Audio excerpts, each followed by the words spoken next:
broadcast network, AfterBuzz TV. Over 20 million weekly downloads in over 150 countries, and your number one source for after-show entertainment.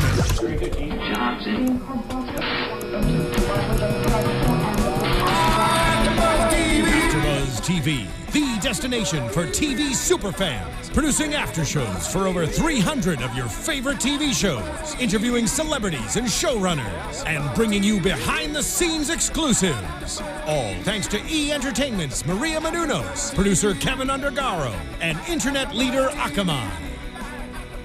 Now, let the buzz begin! Yellow.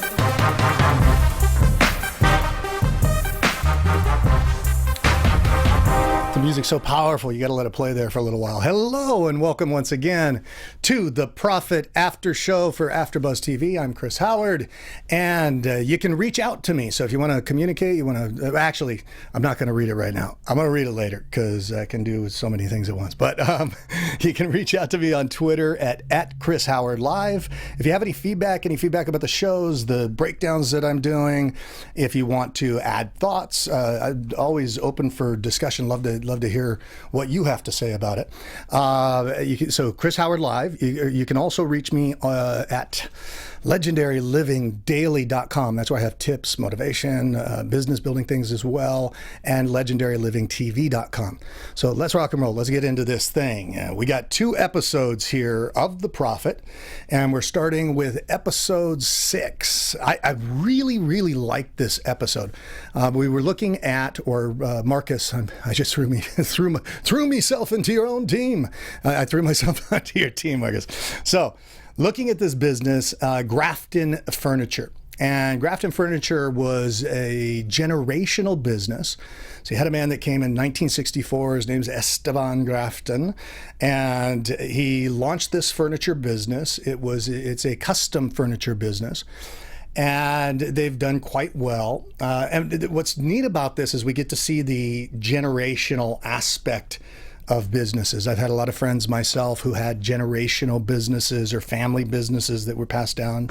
And I know that there's inherent with that type of business, there's this whole set of challenges that come simply because you're in business with the people that are family members as well. And so obviously every type of relationship that we have is going to have the specific challenges that come with it. But when people are playing more than one role, for example, if they're your boss and your brother, or your boss and your father, or something like that, you can imagine that there's different types of conflicts that can emerge. And so we got to see that.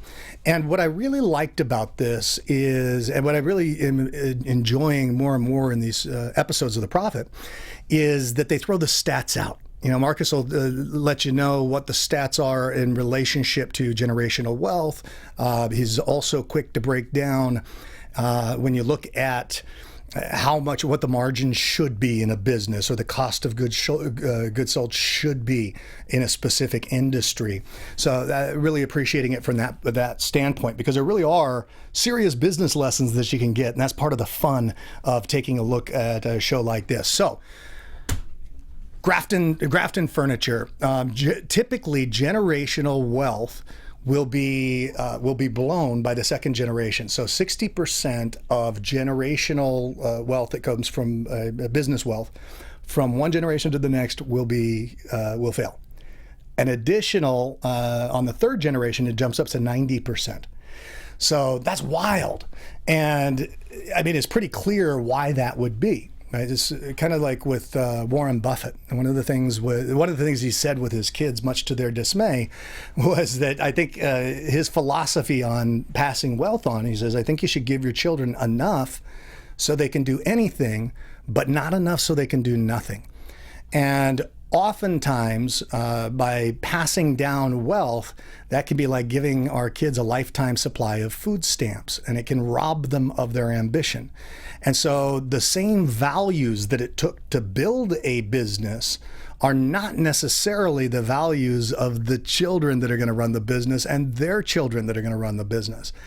And the fire, the drive of the entrepreneur just may not carry through. And there's other problems that can happen too, from a communication perspective, and all the family drama that can be brought into the business. And on the flip side of the coin, there can be magic to it too. So if it's done correctly, and this is why I really appreciated this. So let's take a look. 1964, Esteban Grafton came in. He has his son, Steve, runs the business currently, and he's 50-50 partners in the business with his wife. So the business was passed from Esteban, and you got to see all three generations inside this episode, which was cool as well. So the grandfather was there, the father, and the father's son, who will take over the business. So Steve's there with his wife, Mary, and they're running the business, but there's clearly problems. There's problems in terms of the quality of the furniture that's going out. And there's also problems in 2009, when the recession hit. The business took a major hit from a revenue perspective. So they weren't able to pay their mortgage on their house, and all sorts of things came up. And if you've been in business long enough, or if you're going into business, starting a business, things happen. Economic times can change. You have a bubble that bursts in real estate or in the stock market, and things happen. You have to be able to react to that. I love Warren Buffett says the tides come in and the tides go out. When the tides go out, you get to see who's been swimming naked. And in this episode, it was clear that Grafton Furniture was swimming naked, right? So they were able to provide the services that they provided, which was top-end, high-quality furniture that was custom-made, custom-designed. So they even had a showroom, and Marcus pointed that out when he walked in. He says, boy, this is a showroom, but you can't buy anything, because it was just examples of the types of things they could do, and everything was made custom. So they had nothing that was going direct to consumer or anything like that. It was primarily designers that were buying this furniture. Well, when times were good, when the tides come in, they say the rising tide raises all boats. Rising tide raises all boats. So when the tides came in, they were able to profit, and everything went well. But when the tide went out, when the recession hit, one of the first places that people were cutting was in custom designed furniture, and they weren't able to manage that, and so they hit a very tough time. They were close to being out of business.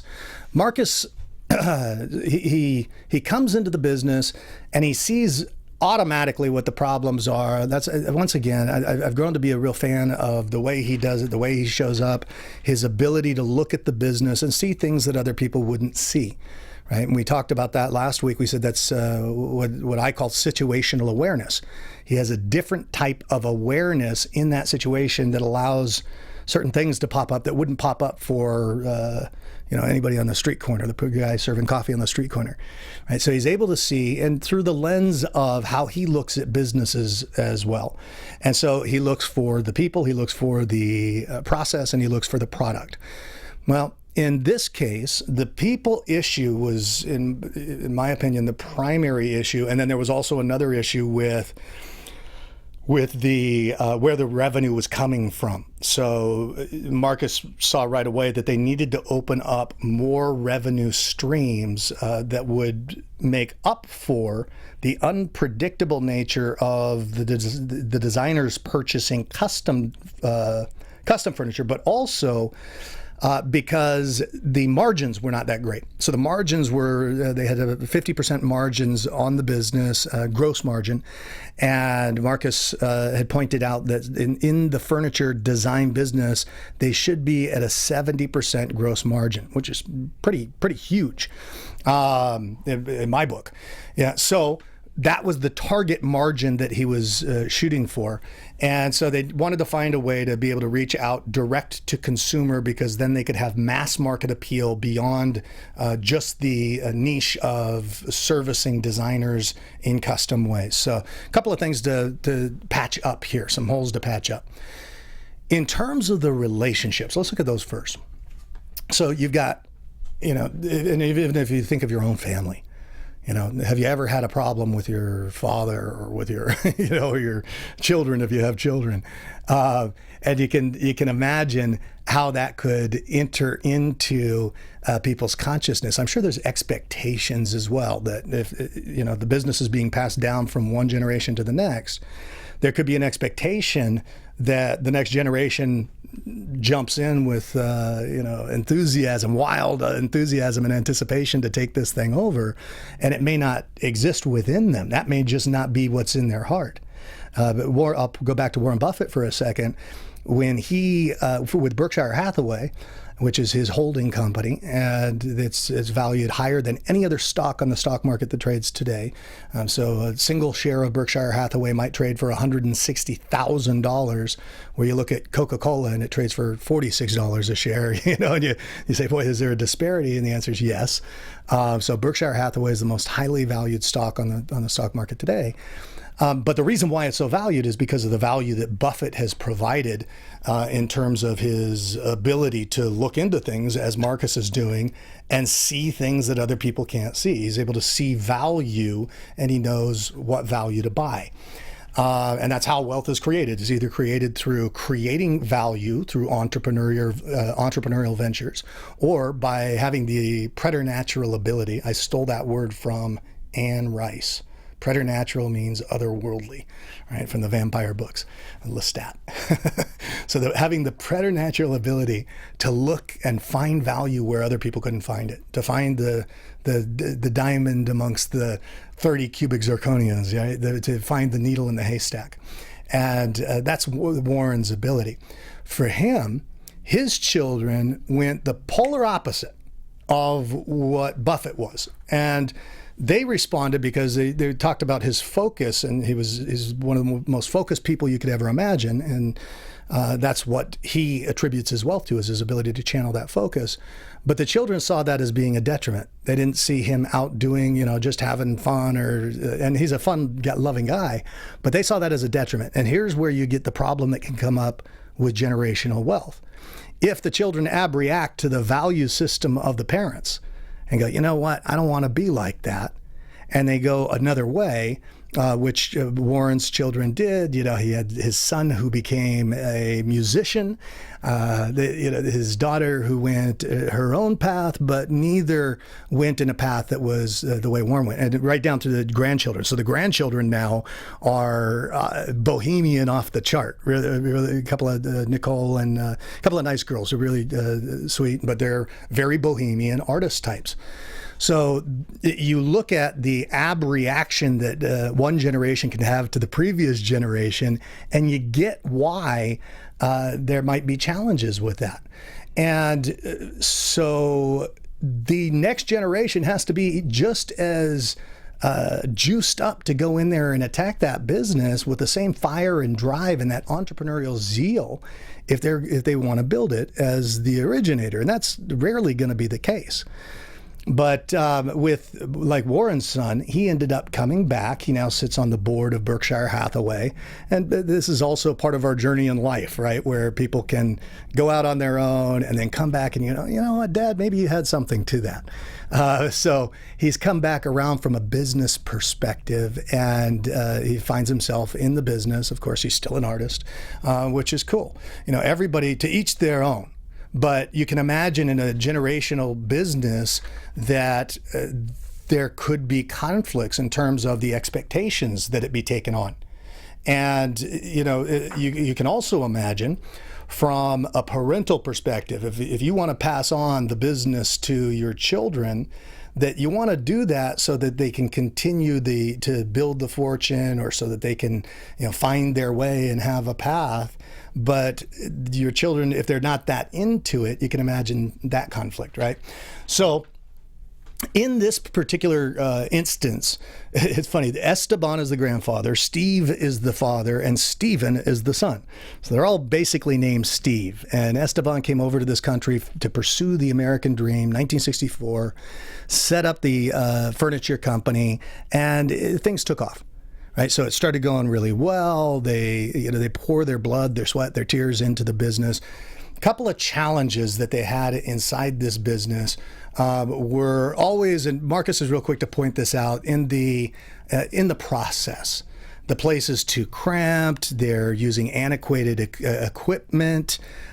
You've got roles, and these both episodes 6 and 7, and oftentimes in these episodes, but in these 2 episodes in particular, I noticed that one of the big problems they're having in these businesses is a lack of clear definitions of roles. So when you don't know who's in charge, then we've got a recipe for a mess. And so this is part of the formula that Marcus will roll in with. He'll take a look at the process, take a look at the factory, see, is it clean? Is it, is the machinery up to date? Does it do the job that it needs to do? Could it operate more efficiently? Is there even a process in place? And more often than not, we're finding in these episodes that he finds that there's no real process. And I'm going to put a caveat on that. There's no real process through his eyes. There has to be a process, otherwise nothing would get done. But it's just not an efficient, effective, or lean process. And one of the problems that they were having in this particular business was that the product was getting out without any type of quality control. So people that would pay, for example, for a chair, they might pay $1,000. And Marcus pointed this out to them. They looked at the chair and he said, how much is this chair going to sell for, a custom chair like this? And they said $1,000. And he said, but a custom chair with these nicks in the side of it. And they said, well, that's pretty much worthless. And he pointed out in the showroom itself, this was supposed to be the examples of the quality of work that people would get, that everything was flawed, or there was on the sofa, one of the ends of the sofa was crooked, was put on crooked. There was a chair, and he literally took a knife and cut the material on the seat cushion open to show that the foam that was inside was cracked and broken. So, and I think he called it a half-ass chair or something like that. But you see that on the quality control side, something was falling through the cracks. And so he asked, who's in charge of quality control? Now, Stephen, the grandson, says, well, that should be me. And Marcus's response is, should be, right? So there was no clear delineation of that. And in addition to that, one of the big problems was the father, Stephen, not giving power, not empowering Stephen to really make any types of decisions within the business. So Stephen would, say, hey, we can't be shipping out product that's in this type of shape. And Steve, the father, as well as there was another guy, Lewis, I think it was, that was running the, he's a bit of a manager there, said, when we have clients that want rush shipments, we have to meet those shipments. So to do that, they were cutting corners. And so Marcus comes in, he makes him an offer, as he always does. In this case, let's see. In this case, how much did he give him? He came in, it'll come to me. He gave him a bunch of money, right? to come in and be a part of this business. But what he wanted, as always, is he wanted controlling interest of the entity. And what he wanted in addition to that was he wanted to have total say in terms of what Stephen's future was, the young one, which means that if he wanted to fire him, he could fire him. And fire him, putting the fire underneath him. There's a little bit of a metaphor there, because I think what Marcus's goal really was to do was to establish the responsibility that needed to be there in that third generation. If the statistics are that 90% of them fail, he wanted to make sure that there was going to be a clear plan of transition that would take it to that third generation. So what Marcus was able to get going within this particular episode was he was able to establish the roles and establish who's responsible for what. It seems like such a simple thing, but makes all the difference in the world. If you got butting heads in terms of who's responsible, then you wind up having challenges.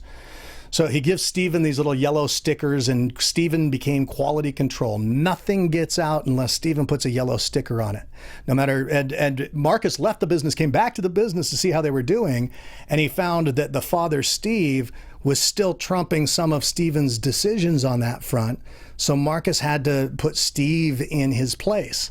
There was a need to, I won't even say micromanage, but there was a need to control what was happening, and there wasn't a generous nature of, in terms of sharing the authority inside and allowing Stephen to step up and become what he needed to become if the wealth was to be saved. So very cool episode to see that. And I think more than anything, what was cool was to see it from the perspective of the generational wealth. That was really neat to hear about the statistics.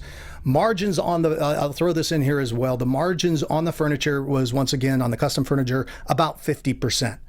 One of the reasons why the margins were at 50% was because all of this custom design that was going into it, and hence the reason why Marcus wanted to open up another line that would be direct to consumer. So, you could buy a chair if you wanted to, or you could buy some of this furniture that was mass produced rather than simply being custom made. And you can see how we can widen the market share in that way. And so he set out a task, and the task was to build 4 chairs, or 4 different types of sets of chairs that could be warehouse, that could be shipped direct to consumer. And these chairs were to be in the $500 price range, but it wasn't going to be a custom job now. So they're branching out into being able to attack the marketplace in a different way, hit it from a different angle. And I see the intelligence in that. There's clear brilliance in that, because once again, they were swimming naked, right? So this is how they can take charge of their risk and how they can minimize their risk so they can weather those times. Because that's really what this is about. Is if you can only make money in times where the tide's high, but you're going to fight to stay in business when the tide's low, that's a problem. So he needed to fix that, minimizing the risk of the business, which made it a wiser investment on his part.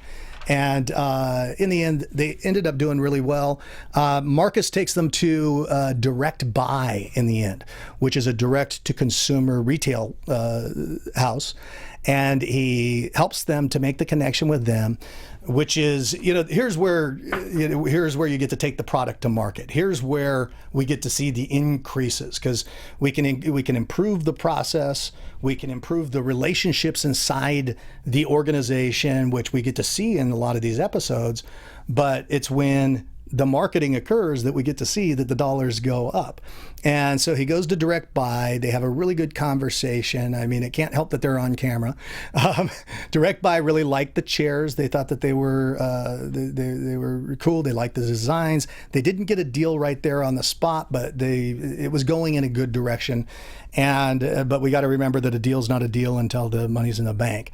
But it looked like they were going in a nice direction with that. Overall, they had a great experience with Marcus. I think he really saved them, and he stepped in and really helped in a powerful way. He brought them back to their place, and and I think this was really the high point of the episode, was he showed them the outside of their building, which he had painted and designed. They did it in a graffiti style that displayed the American dream. Coming to the dream of Esteban, the grandfather, when he first came to the States, and he had that fire and that drive, and he was going to make that dream come true. And it had all 3 generations displayed on this mural on the wall, just the entire outside of the building. Pretty cool, right? So that was really, really neat to see. And that was episode 6. Now we're going to go into episode 7, and we're going to look at precision graphics. Or Precise Graphics, I apologize. So Precise Graphics is a company that builds signage for any type, like if you went into a supermarket, or if you went into a sporting goods store, you might see, or Marcus takes them out to do the design for one of his companies called Camping World. And they have an opportunity to go in there. We'll talk about that in just a little bit. But so they're going to do all the display signage and that type of stuff. And I think Marcus really likes this company right from the beginning. He comes in, looks at the typical things. He's going to look at the people. He's going to look at the process. He's going to look at the product. And he's also going to look at the books, right? So we can't forget that. That's part of the underlying machine, right? And he's very, very, very good at that. So companies in Philadelphia, you got two brothers. Once again, a family business.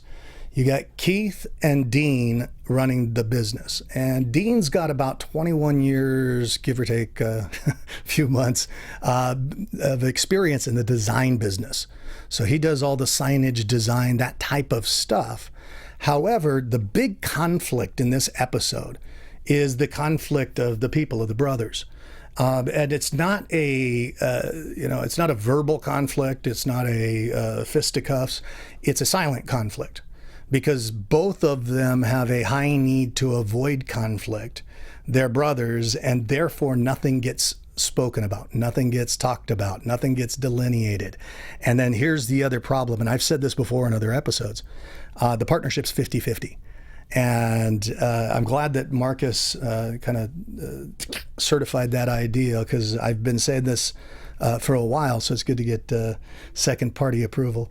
But that 50-50 partnerships, when you look at those, that's a problem waiting to happen. Why? Because Marcus said, because then you've got 50-50 leaders. And for me, it's because nobody's in charge. So if you've got a 50-50 partnership, who gets to make the final decision? If you just got you've got a problem waiting to happen. And actually, that was one of the first things that Marcus noticed when he walked in, because Keith had been the one who had funded the business. So once again, two brothers, Keith, Dean. Keith had funded the business. He had put in about $160,000 of his own money. Right. And, as an entrepreneur, if you're going out to launch your own business, your job is to fund the business. Well, here you've got a partnership. And so we see one way that money can come in. They go into partnership.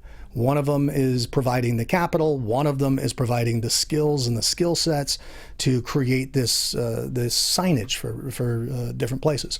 And that's one of the problems. It wasn't actually different places. It ends up that 70% of their revenue is flowing, about 65% of their revenue is flowing from one major company. So what that means is that the risk goes through the roof, right? If they've got one client that's providing 70% of everything that flows to them, what happens if that one client goes? So you've always got to look at the balance of risk, and the risk is off the chart in this situation.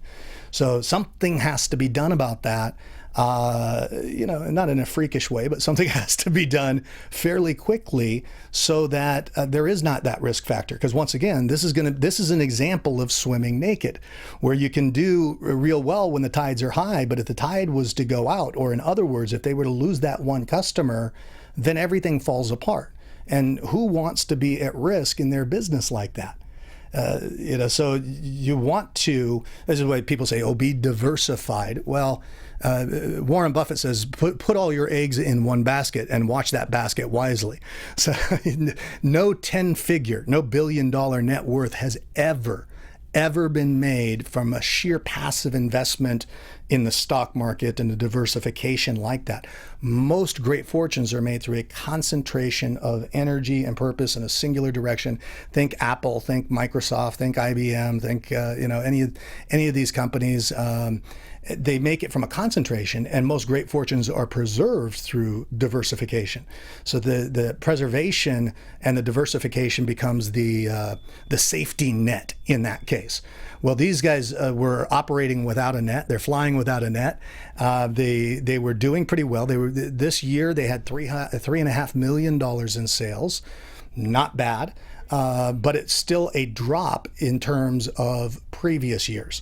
So something's going on here, and Marcus wanted to get to the bottom of it. So as he comes in, he takes a look at the books, which is a good place to start. It's the reality check, and he's really good at being able to fall in love with the numbers. I was just doing a coaching call. I do coaching calls within my business, and it was a business coaching call.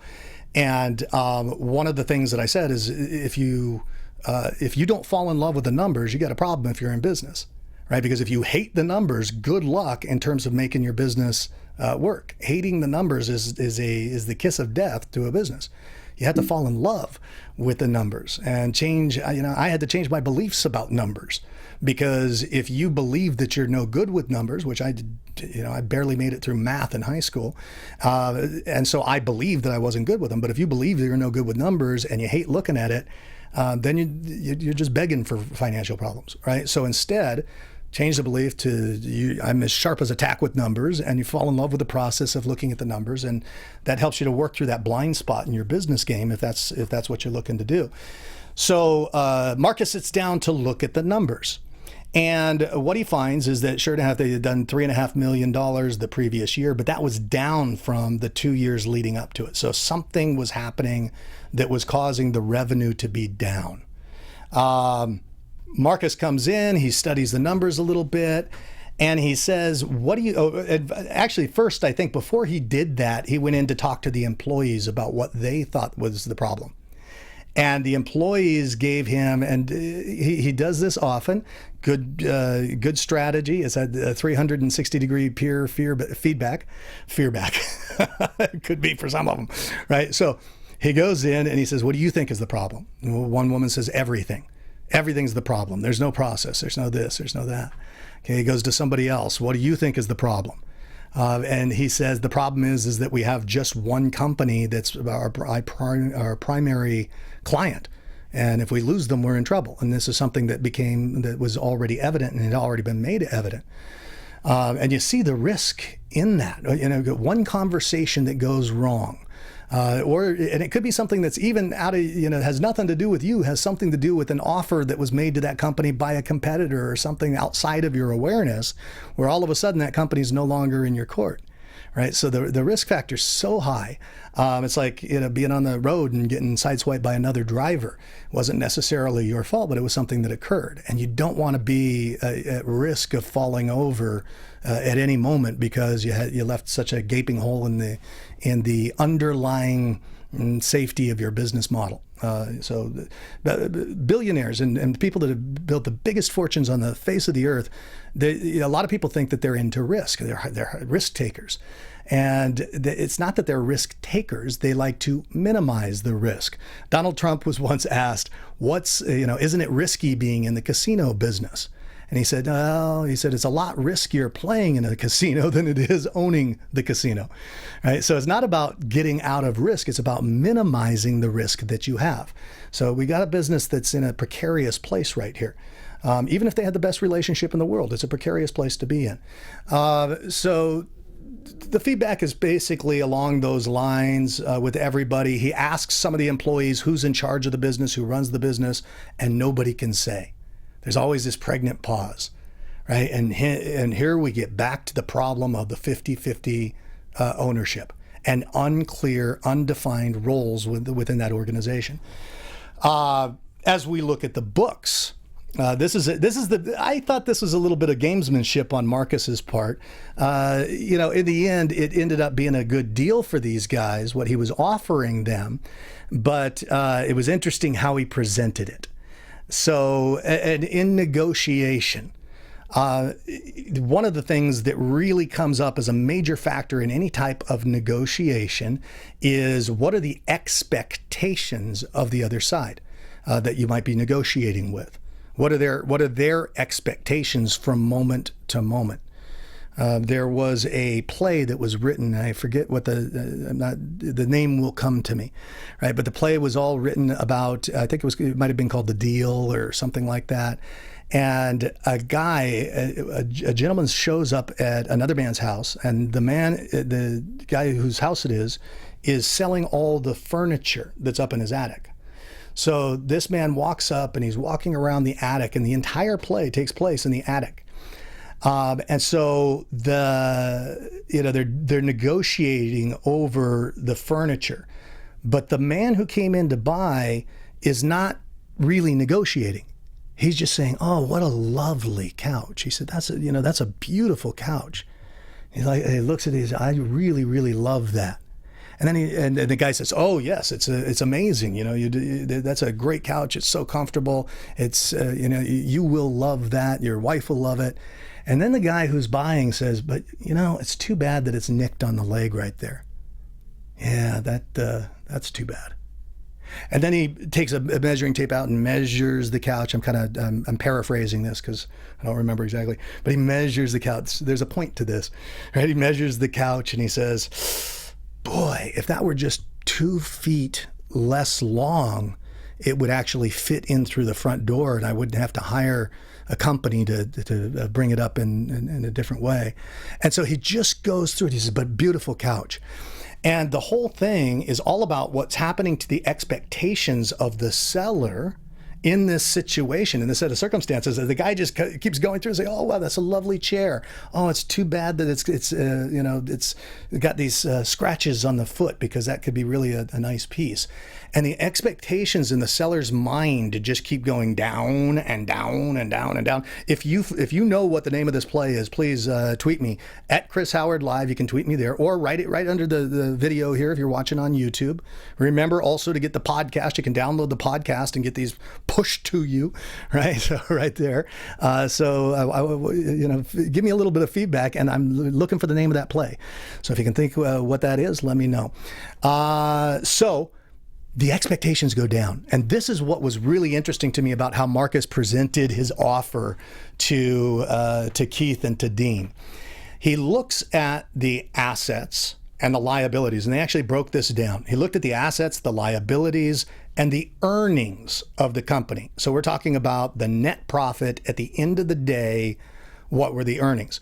And oftentimes you'll hear in businesses that people might value the business at a 4-time multiple or something like that. Marcus valued this particular, and what that means is that they're going to look at the earnings over a period of 4 years and say that's the value of the business.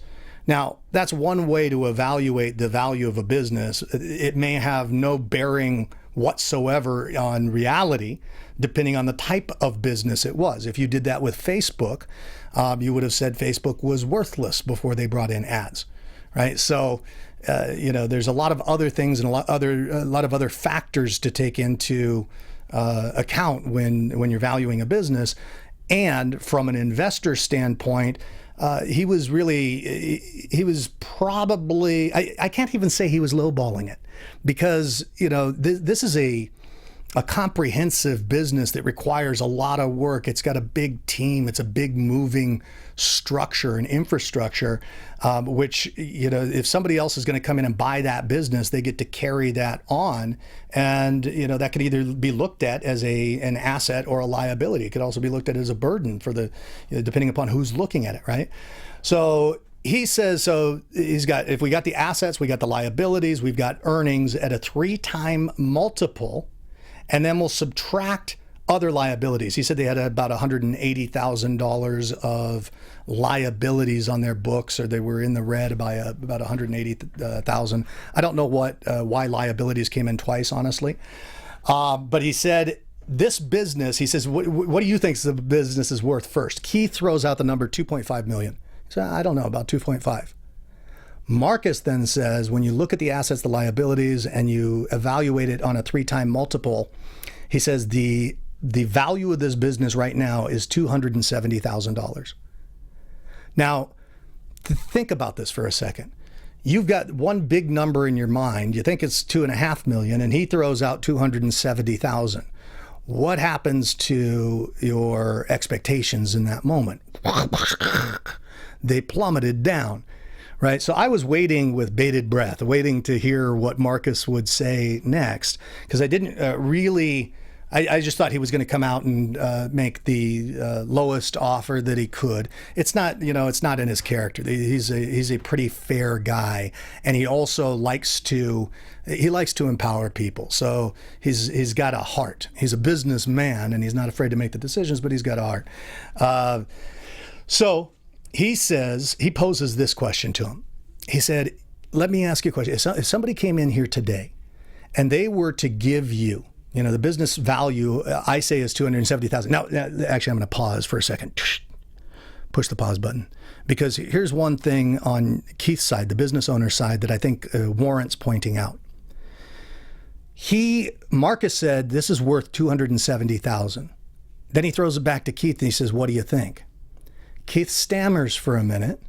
And then he says, well, if that's what you say it is, I don't have anything to refute those numbers. So I guess that's what it is. And I have to say, just from personal experience in business, it's in a time like that it could be in your best interest to step up for yourself, especially if if the business is your life, it's your blood, it's your soul, it's it's an expression of your soul's purpose that you've been building for a long time. That's exactly how somebody could come in and end up buying a piece by baffling you with bullshit. And it's not necessarily, sorry, Marcus, I don't mean it was bullshit, but when it's numbers that are above your head as a business owner and you think that somebody's got the solution. Fortunately, we're dealing with somebody who's got character, he's a solid character, as well as it's televised and stuff. Well, that could go either way. But, Marcus he's not looking to screw them over. He's looking for business partners that are going to go the distance. But that is a good place where you can get in a lot of trouble if you just accept the wisdom and the baffling with numbers and the confounding. And that's one of the reasons also why you must fall in love with the numbers, so that you can understand what's happening. I say that because of failures that I've had as much as successes. I've learned more from the failures than the successes. So he, anyway, after Keith, kind of stumbles over that and says, I'll just take your valuation, which I don't think was a good move, but we've all made bad moves. Then Marcus throws the question back at him and he says, let me ask you a question. If somebody came in and they gave you guys, this is Keith and Dean, gave you guys $270,000, which is the worth of your business, Marcus keeps saying. He said, if somebody gave you that and they paid you back the $160,000 you put in, so all you got, you could go out, you could be surf all the time, you could become surf bums, do nothing, live off of that. I mean, that would be pretty hard to live off of. But, you can go out and do whatever you want, and you can give the business up. Would you do it? Then they cut to commercial. As you do, right? Comes back, he poses the question one more time for dramatic effect and to tie the story together. And both brothers stammer here. They can't give a straight answer. They say, you know what? I don't think so. And Marcus jumps on that opportunity. He says, that's exactly why I want to be in business with you. He said, I wanted to know that I had partners that wanted to really be in this business. And fair enough, so testing their desire, testing their will. He did that to the young Stephen in the previous episode too, testing his desire and his will and looking to light the fire underneath him, which when given the responsibility, we got to see, does he step up or does he not? Because if he doesn't, that's the end of the generational wealth. In this case, if these guys don't want to be in this business and they're halfway out the door, then you don't have active partners that are there and willing to participate. So, they both said that they would want to stay in. So the offer then that Marcus, and this is where the gamesmanship comes in and the presentation comes in. It's almost unfair to call it gamesmanship because, you could have the best offer in the world, but if the person doesn't realize it in their own mind, then, all bets are off. And we go back to that play I was talking about. The owner of all the furniture could have a huge price, an inflated price that he would have in his head as they started. But as things were pointed out, the realities of the situation were pointed out, the expectations went down. It's called the price. I figured it out. If you put it down before me, you win. What do you win? You win my love and admiration. So the price is the name of that play. And so the price continued to go down, and expectation is going to determine whether there's actually a deal that gets to be made or not, right? In this, Marcus set up the expectations by taking them through the numbers. And then he says, I'm going to make you an offer. It's for $270,000 for 30% of the business. So here's the brilliance in this, in the presentation of this. This is where Marcus redeemed himself, because at first I'm going, man, he's just going to take him for a bit of a ride here. It's like, where's he going to take this? I was expecting him to ask for 51% or controlling interest in this one, but he always now in season 3, and he wasn't doing this in season 1 to my knowledge, and maybe midway through season 2 he started, but he's always saying, I'm 100% in control. I'm the decision maker. I get to make all final decisions. In my opinion, what likely happened, and this is just a guess, but he had to clarify that. I said that over and over again, because if he was buying in for 30% of the company, the 70% shareholder would say, screw you. This is if they got to a point where there was no clear delineation of who's in charge. Hence why we see that it's so critical. And Marcus is saying he's in charge because he knows that if they don't follow the ideas that he's setting out, the company is not likely to get off the, to get fire underneath it, right? Why? Because people stick to the ways that they've done things, even if they're not working. And we've heard that that's the definition of insanity, doing the same thing over and over again, expecting a different result. But it's really hard for some of these business owners to break the patterns that are already broken patterns. They're not working. They're not leading to the kind of results that they want. Otherwise, they wouldn't be on the show. And so he has to take that control position in these cases. I can tell you, if somebody came in and said they got to be 100% in charge of my business, I don't think I could say yes to that. And the reason is you never know where that person's going to go with it. Luckily, they've got somebody that they can trust here. I don't think Marcus could make the show work unless he put that caveat in there. But so he gets to be in charge, and he's going to take a third of the business, which splits up the 50-50 problem. And I think one of the big learnings that you and I can take from this is this whole issue with the 50-50 problem. It's just, it does not work to not have somebody in charge. I mean, it's not that it can't, but what do they say? Even a blind squirrel gets a nut every now and then, right? So it's not that it can't, but it's more often than not they're going to cause problems. So somebody's got to be in charge. Marcus gets the 33.5%, so that's a third of the business. Each of the brothers retain 33.5% of the business, and he gets to be 100% in charge, right? So now it's time for cleanup, and we only got a few minutes left, so I got to clean up and wrap up. So what Marcus is able to do here is he's able to get the factory working in a leaner way, update equipment once again. So money oftentimes will go into the production, the equipment. If there's faster or more efficient ways to do things, Marcus is going to look at that. He's going to look at the process. We've got the people problems almost resolved. One of the things that he still needs to make sure is that each of the brothers in this case take on the roles and responsibilities that he wants. And what he does is he splits up and he has to delineate them and give them each specific roles. So he puts Keith in charge. Now, if you're Dean, the other brother, you can imagine that might bruise the ego a little bit, right? So he puts Keith in charge and he says, Dean, you're in charge of design. But Dean's the guy that had 21 years of design experience. And now he needs to see if these guys can champion these roles and work well in these roles and perform in these roles and do the job.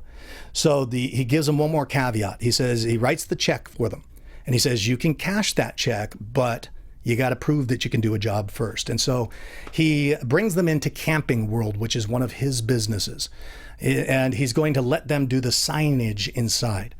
And in the end, they go through a rough phase, and they go through, in any type of team, you have a forming stage where the team comes together. And now we've made changes in the team.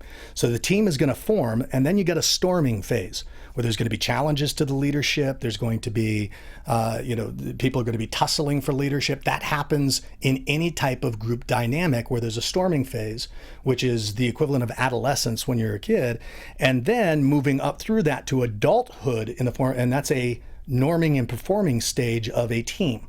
And so they get into the norming and performing. This is where you get to really see the results that occur. And it's the equivalent of maturity within an individual, but it's the same thing as maturity in a business. So they end up doing a stellar job in Camping World, really pull that off. And Marcus gives them another business to do, which is I believe it's Auto Match, and they do a kick-ass job there as well. Dean in charge of the design. They had a couple of brotherly problems along the way leading out to the end, but in the end, they were really able to pull it off, and they did some stellar work. So kudos to them. Kudos to Marcus, and a couple of great episodes that we can take some incredible lessons out of. And, you know, even if these aren't things that you find, maybe you're not in business, maybe somebody who loves in business, having an awareness of these things can better prepare you for either dealing with them or launching your own business or launching out on a dream. More and more people are doing that every single day, and you can do it too. And so when we learn and glean the lessons from these things, they become not just something that we watch on television, they become something that we take on. And when you can take those on, you can change your whole world. There's a lot of lessons. I mean, they're coming at indiscriminate times, right? But there's a lot of soaking in that you can do. But it's also these types of lessons that can set you free. And there's more opportunity than ever before in the world with online businesses that are launching like that for no real capital that needs to be invested in it. You know, pay somebody $300, they throw up a website, and you can be in business. So there's a lot of opportunity out there. And I hope that some of the lessons that you gleaned from The Profit, from Marcus, from this show can help you to become even more successful than you've ever dreamed of. Right? So we're going to say good night, farewell, Vita, say goodbye. We'll be here next week, the same bat time, same bat channel. And once again, remember to watch the video, put some comments in there. I like to respond to things. Go to iTunes, download it, rate us 5 stars. Make sure you give us 5 stars on iTunes, download it, and get the podcast. And we'll see you next week for The Profit. Oh, reach out to me. Chris Howard at Chris Howard Live. I've already got something more to say. Chris Howard at Chris Howard Live. You can reach me at legendarylivingdaily.com for tips, motivation, daily stuff that will go out to you. It's really neat by email. And then legendarylivingtv.com, which is my YouTube channel. Rock and roll. See you next week. From executive producers Maria Menounos, Kevin Undergaro, Phil Svitek, and the entire AfterBuzz TV staff, we would like to thank you for listening to the AfterBuzz TV network. To watch or listen to other after shows and post comments or questions, be sure to visit AfterBuzzTV.com. I'm Sir Richard Wentworth, and this has been a presentation of AfterBuzz TV. Buzz you later. The views expressed herein are those of the hosts only and do not necessarily reflect the views of AfterBuzz TV or its owners or principals.